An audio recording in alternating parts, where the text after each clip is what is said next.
श्यामवरधरं विष्णुं शशिवर्णं चतुर्भुजं प्रसन्नवदनं ध्यायेत् सर्वविघ्नोपशान्तये अगजाननपद्मार्कं गजाननमहर्निशम् एकदन्तं भक्तानां एकदन्तमुपास्महे सर्वमङ्गलमाङ्गल्ये शिवे सर्वार्थसाधके शरण्ये त्र्यम्बके देवी नारायणि नमोऽस्तुते नारायणी नमोऽस्तुते नारायणी नमोऽस्तुते ఓం శ్రీ మాత్రే నమః 2025వ సంవత్సరం విశ్వావసు నామ సంవత్సరం అండి. దీంట్లో శరదృతువులో వచ్చేటువంటి నవరాత్రులు శరన్నవరాత్రులుగా పిలువబడతాయి. ఈ 9 రోజులు అమ్మవారు 9 అలంకారాలలో 9 అవతారాలలో మనకు దర్శనమిస్తుంది. అంటే ఆ విధంగా మనమే ఆమెను అలంకరించుకొని చూసుకుంటాం. కానీ లోపల ఉండేటువంటి ఆదిపరాశక్తి స్వరూపము ఆత్మస్వరూపం మాత్రమే అది ఆదిపరాశక్తే. ఆమె అన్ని బ్రహ్మ విష్ణు మహేశ్వరులు, మహాకాళి, మహాలక్ష్మి, సరస్వతి ఇంకా అనేక మంది దేవతల యొక్క అందరి ప్రభావంతో ఆమె ఉద్భవించింది. ఆమెనే లలితాదేవి అంటాము. లలిత, కమలాపతారిక, దుర్గా అని, చాముండి అని. ఇప్పుడు 9 రోజుల నుంచి ఒక్కొక్క రోజు సరస్వతి అలా గాయత్రి అని చదువుల కోసం సరస్వతి దేవి పేరుగా ఆ విధంగా చెప్పుకుంటూ వస్తున్నాము. ఇవాళ అలంకారము దుర్గా.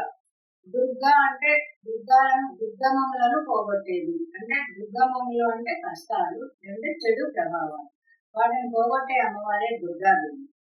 ఆయన ఈ అవతారాలు అనేవి విష్ణుమూర్తికి ఉన్నాయి కానీ మహాలక్ష్మి అవతారాలు లేవు ఎక్కడ. మళ్ళా పరమేశ్వరుడికి అవతారాలు లేవు. ఎప్పుడైనా ఆయన పరమేశ్వరుడు. కానీ అమ్మవారు మాత్రము పార్వతీదేవే ఇన్ని రూపాలలో మనకు దర్శనమిస్తుంది. ఆది పరాశక్తి అంటే మామూలుగా అన్ని దేవతల యొక్క బలాన్ని, అందరి దేవతల యొక్క ఆయుధాలను, వాళ్ళ మంత్రశక్తిని, తంత్రశక్తిని అన్ని గ్రహించి లలితాదేవి లలిత బలావతారికగా ఆమె ఉద్భవించి రాక్షస సంహారం చేసింది. కానీ శివుడు మాత్రం అన్ని అవతారాలలో ఆమె భర్తగానే ఉంటాడు, కానీ శివుడిగానే ఉంటాడు. ఆయన పేర్లు అవతారాలు లేవు శివుడికి. అదే విధంగా ఆయనకు సోదరి లాంటిది ఎవరు? ఈ విష్ణుమూర్తి భార్య లక్ష్మీదేవి. ఆమె కూడా అవతారాలు ఏమో ఉండవు. శ్రీ మహావిష్ణువేమో అన్ని అవతారాలు వేరు వేరు పేర్లు ఉన్నాయి. కూర్మావతారం అని, మీనావతారం, రామావతారం, నరసింహావతారం. కానీ అమ్మవారి పేర్లు ప్రతి అవతారంలో శ్రీదేవి. ఆమె అంటే ఏంటంటే వీళ్ళు అన్నా చెల్లెళ్ళకి సామీప్యమైన స్వభావాలు కలిగి ఉంటాయి అని కూడా మనము తెలుసుకోవచ్చు. అదేవిధంగా రంగు కూడా చూడండి. విష్ణుమూర్తి ఏమో నల్లగా ఉంటాడు. ఆయన చెల్లెలుగా పిలువబడే పార్వతి కూడా నల్లగా ఉంటుంది. మళ్ళీ శివుడు తెల్లగా ఉంటాడు. శివుడి రంగు తెలుపు రంగు. శివుడికి సోదరిగా పిలువబడిన లక్ష్మీదేవి తెల్లగా ఉంటుంది.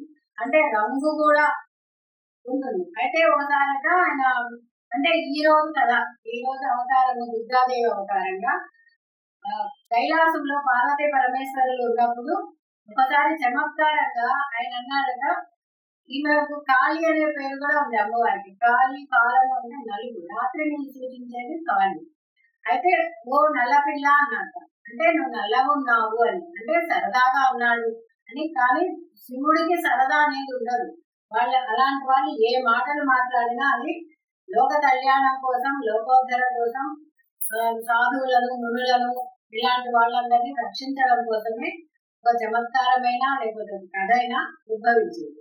అనగానే మామూలుగా ఇంకా ఏ విషయంలో అయినా భార్యాభర్తలు బాగుంటారు, కానీ నేను నచ్చలేదు అని ఒక చిన్న మాట కనుక భర్తను భార్య అన్నా, భార్యను భర్త అన్నా కూడా వాళ్ళకి అది చాలా మనసుకు బాధగా ఉంటుంది.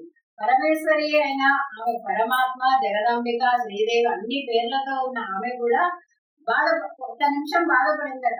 అంటే నేను నల్లగున్నా, నువ్వు తెల్లగున్నావా, నేను నీకు నచ్చలేదా అని అనుకున్నాను. అట్లా అనుకోవడం కూడా ఒక భ్రమే. ఎందుకంటే మహామాయకు లోబడిన వాళ్ళు ఎవరు లేదని మనం నిన్న కూడా చెప్పుకున్నాం. అట్లనే ఆమె కూడా అనుకొని ఆమె కదా బాధతోటి ఆమె కళ్ళంబడి నీళ్ళు వచ్చినాయట. ముఖమంతా ఎర్రగా అయిపోయిందట. నేను ఎట్లయినా సరే రంగు మారాలి, తెల్లగా అవ్వాలి అని తపస్సు చేసుకోవడానికి పోయి తపస్సు చేసి తపస్సు ద్వారా రంగులు మార్చుకుందామని అనుకుంటారు పార్వతీదేవి. ఆ తపస్సుకు వెళ్లే దారిలోనే మనం ఇంతకు ముందు చదువుకున్న అవతారాల కథలన్నీ కూడా వస్తాయి. అట్లా తపస్సుకు వెళ్లే సమయంలోనే ఆమె అన్నపూర్ణగా కాశీలో ఉంటుంది. హిమవత్ ప్రదేశానికి పోయేటప్పుడు అన్నపూర్ణ అవతారంలో కూడా ఇదే కదా. అన్ని అవతారాలు ఒకటే కదా. అని రూపమే వేరు. ఇప్పుడు ఒక వ్యక్తి ఉంటాడు అనుకోండి, పుట్టినప్పుడు ఒకళ్ళకు కొడుకుగా ఉంటాడు, పెరిగిన తర్వాత ఒకళ్ళకి అన్న అవుతాడు, ఒకళ్ళకి తమ్ముడు అవుతాడు, పెళ్ళైన తర్వాత ఒకళ్ళకి భార్య అవుతాడు, భర్త అవుతాడు, తర్వాత పిల్లలకు మళ్ళీ తండ్రి అవుతాడు. అంటే మనిషిలో ఉండేది ఒక ఒక మనిషే, కానీ ఇన్ని రూపాలు మామూలు సాధారణ మనిషి ఇన్ని రకాలు ఉన్నప్పుడు ఆది పరాశక్తి పరమేశ్వరుడు వాళ్ళు ఎన్ని రకాలైనా లోకాల్లో ఉండొచ్చు. మన జగత్తుకు పితరులే పార్వతి పరమేశ్వరుడు. అలాంటివి ఆమె తపస్సు చేసుకోవడానికి పోయి కొన్ని వేల సంవత్సరాలు తపస్సు చేసిందట. తపస్సు చేసిన తర్వాత ఆ తపస్సు శక్తి వలన ఆమె కలరు గౌరవ వర్ణానికి వచ్చిందట. అందుకనే ఆమెకు గౌరీ అనే పేరుంది. ఈ రోజు కొన్ని చోట్ల గౌరీదేవిగా కూడా పూజిస్తారు. ఆమె గౌరీ అనే పేరు ఎందుకు వచ్చింది అంటే ఆమె తపస్సు చేసి ఆ తపస్సు వల్ల ఇన్ని వేల ఏళ్ళు చేసేసరికి పాపం శివుడికి కూడా నా కోసం చేస్తున్నది నా మెప్పు పొందడం కోసమే అని చెప్పి ఆయన అక్కడ హిమాలయాల మొదట్లో చేసుకుంటుంది ఆమె తపస్సు. ఈయనయే వెళ్ళి ఆమెకు ఆ రంగు వచ్చే విధంగా ఈయన ముట్టుకోగానే ఆమె రంగట క్రమంగా గౌరవవర్ణానికి మారిపోయిందట. అంటే తన భార్య బాధ చూడలేక ఆయనే ఆమెను రంగు మార్చి ఆమె మనసుకు తృప్తిని కలిగించి మళ్ళీ తీసుకొని కైలాసానికి పోయి ఇద్దరు సుఖంగా ఉన్నారట. అయితే ఈ అవతారంలో కూడా ఆమె ఏం చేయడానికి వచ్చింది? ఆ హిమాలయాలకు తపస్సు చేసుకోవడానికి కూడా దుర్గముడు అనే రాక్షసుని సంహరించడానికే వచ్చి ఆయనను సంహరించిన తర్వాతనే ఈమె అక్కడి నుంచి పరమేశ్వరుడి సహాయంతోనే చేస్తుంది. కానీ ముందుండేది ఎవరు అంటే అమ్మవారు, వెనకాల నడిపించేది మాత్రము పరమేశ్వరుడే. పరమేశ్వరుడి లేకుండా అమ్మవారు ఏం చేయలేదు, అమ్మ శక్తి లేకుండా ఎవరు ఏమీ చేయలేదు. అంటే వాళ్ళ ఇద్దరి యొక్క అనుగ్రహంతో మనందరం ఈ భూలోకంలో సుఖశాంతులతోటి సంతోషంతో జీవితాన్ని జరుగుతున్నాము అంటే కారణం భగవంతుడి అనుగ్రహమే. అది కూడా ఆది పరాశక్తి అనుభవం. ఈ 9 రోజులు 9 రకాలుగా పూజించుకుంటున్నాం.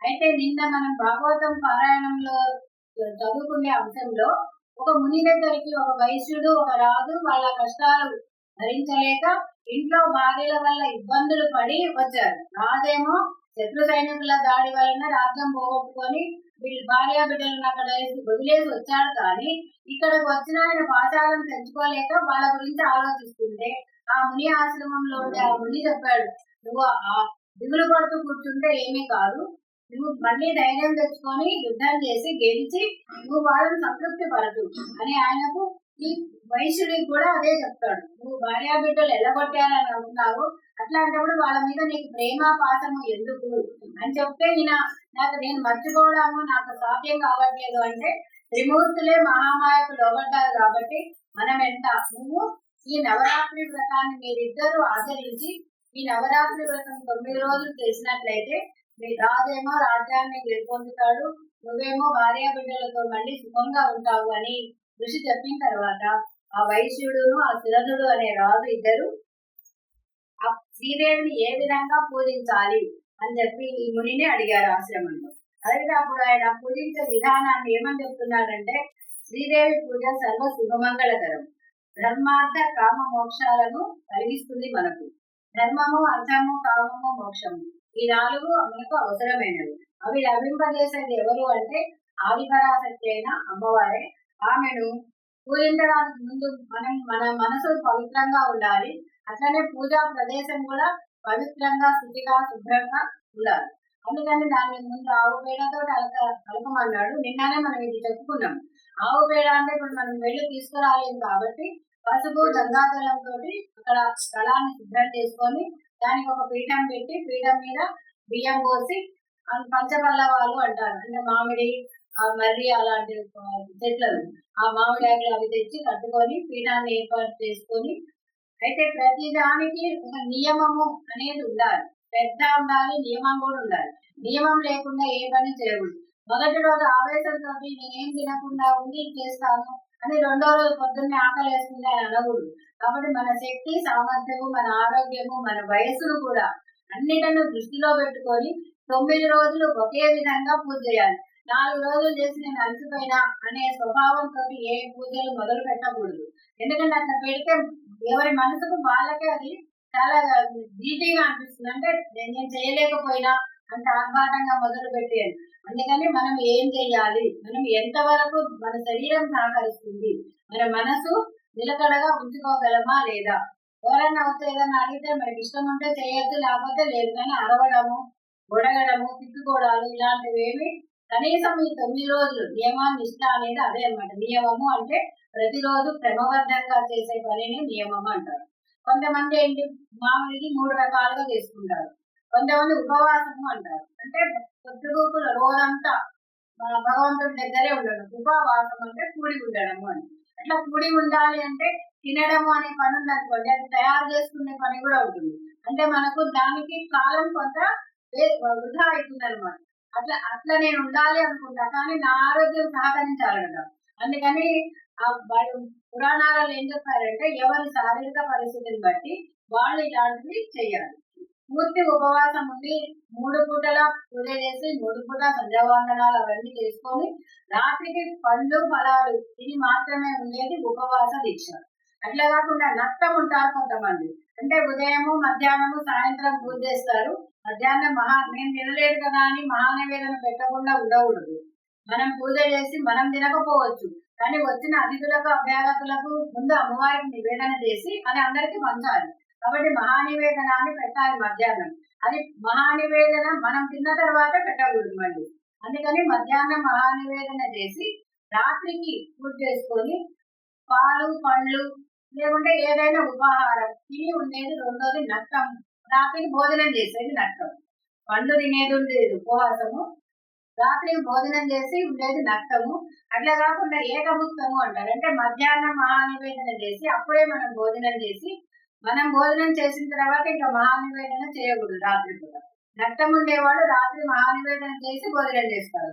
ఏకభుక్తం వాళ్ళు మధ్యాహ్నమే మామూలు అన్ని వంటలతోటి అన్నం పప్పు కూర ఎక్కువ వెరైటీలు చేత కాకపోయినా రకరకాలు చేయకపోయినా ఏదో ఒక రకమైన అన్నం పెట్టి అమ్మవారికి సంతృప్తి పరిచి మన ఇంట్లో ఉన్న వాళ్ళకు ఇతరులకు భోజనం పెట్టిన తర్వాత సాయంత్రం మళ్ళీ పూజ చేసుకున్నప్పుడు అప్పుడు మళ్ళీ మన శరీరానికి తగినట్టు ఉపాహారం తినగలంటే తినచ్చు, పండ్లు పాలతో ఉండగలం అంటే ఉండొచ్చు. కానీ మళ్ళీ మాత్రం రాత్రికి భోజనం చేయకపోవడం. అంటే ఎట్లైనా కనీసం ఒక పూట అయినా తిని ఉండే ఆరోగ్యం అన్నా ఉంటేనే ఈ శ్రీరాత్ర వ్రతాన్ని అనేది ఆచరించాలి.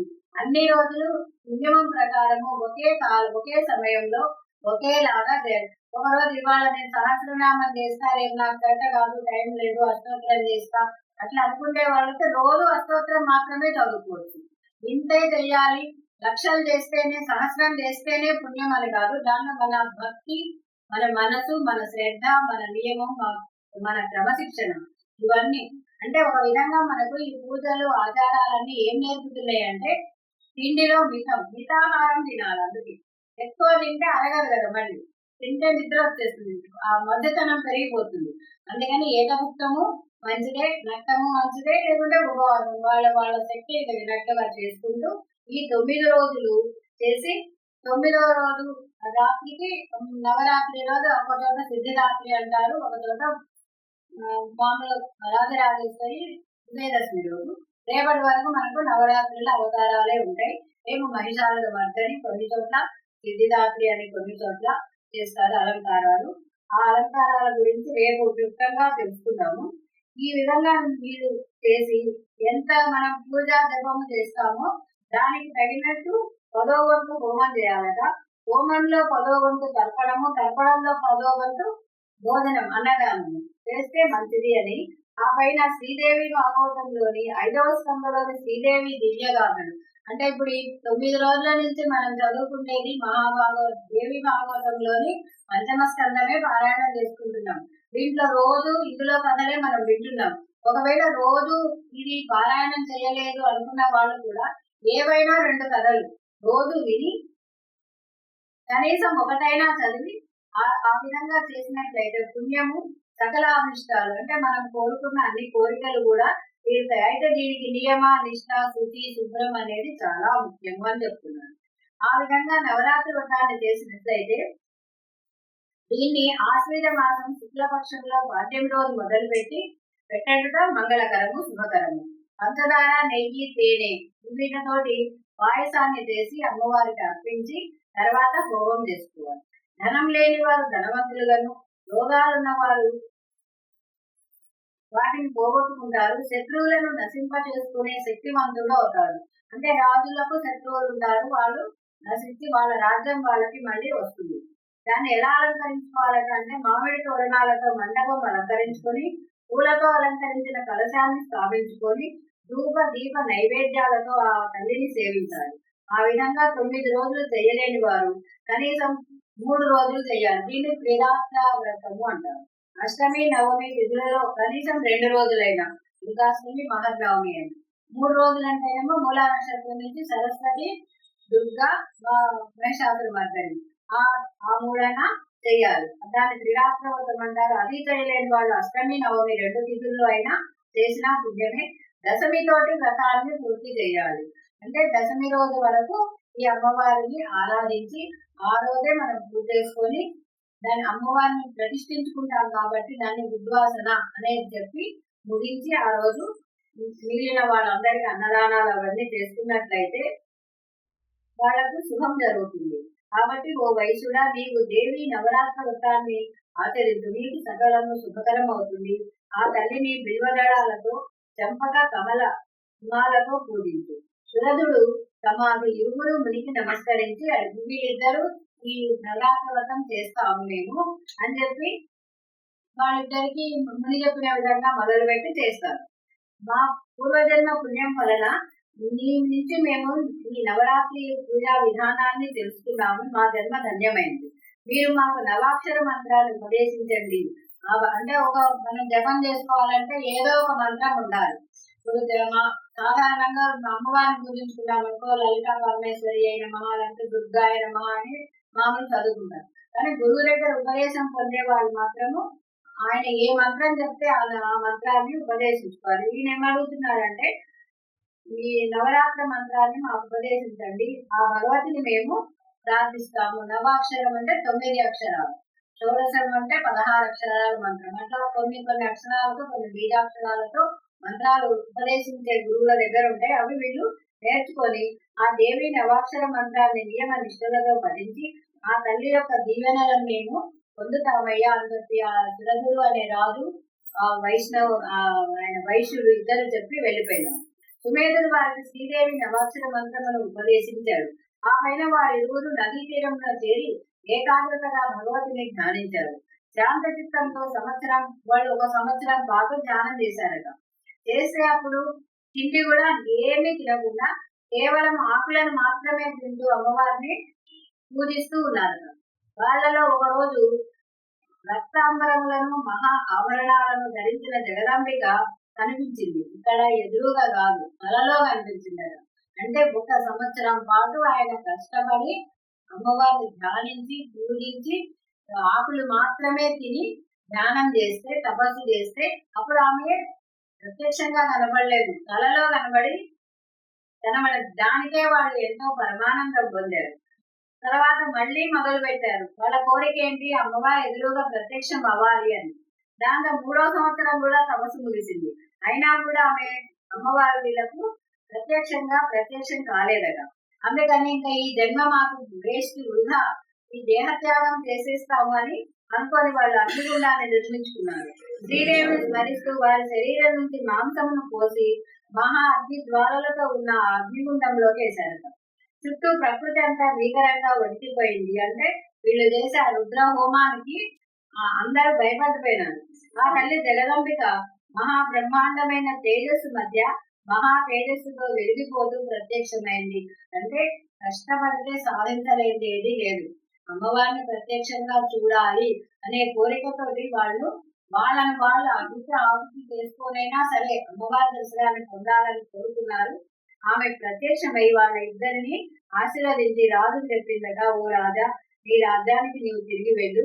నీ శత్రువులు నా అనుగ్రహంతో నీ పాదాక్రాంతులైతారు.